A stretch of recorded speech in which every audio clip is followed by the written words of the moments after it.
পেশায় চিকিৎসক হলেও আকর্ষণীয় সাজগোজে ছবি ভিডিও প্রকাশের জন্য বেশ আলোচিত ডাক্তার সাবরিনা। বিভিন্ন সময় তার নানা ইন্টারভিউ বেশ ভাইরাল হয়েছে সামাজিক যোগাযোগ মাধ্যমে। শুধু তাই নয়, বিনোদন জগতের নানা অনুষ্ঠানে সম্প্রতি তাকে দেখা যাচ্ছে। এবার ভাতের হোটেল খ্যাত ডিবি হারুনকে নিয়ে বিস্ফোরক মন্তব্য করেছেন ডাক্তার সাবরিনা।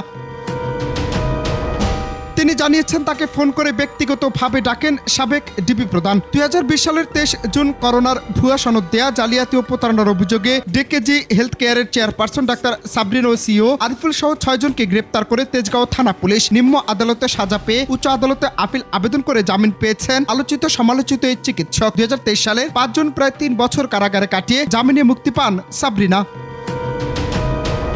তবে সে সময় তাকে উদ্দেশ্যপ্রণীতভাবে গ্রেপ্তার করা হয়েছে বলে দাবি করেন ডাক্তার সাবরিনা। চাঞ্চল্যকর তথ্য দিলেন সাবেক ডিবি প্রধান হারুনকে নিয়েও। শনিবার সকালে নারায়ণগঞ্জের সোনারগাঁয়ে ফিরোজপুর ইউনিয়নের ভবনাথপুর প্রাথমিক বিদ্যালয়ের বন্দিনী ফাউন্ডেশনের ফ্রি মেডিকেল ক্যাম্প অনুষ্ঠানে অংশ নিয়ে সাংবাদিকদের এক প্রশ্নের জবাবে তিনি এ তথ্য দেন।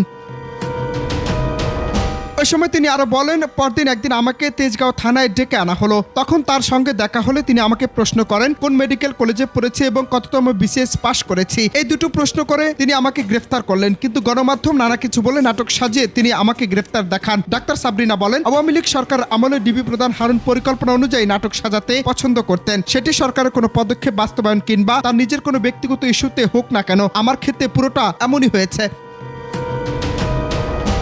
অনন্ত হাসান মাসুদ, বাংলা টিভি।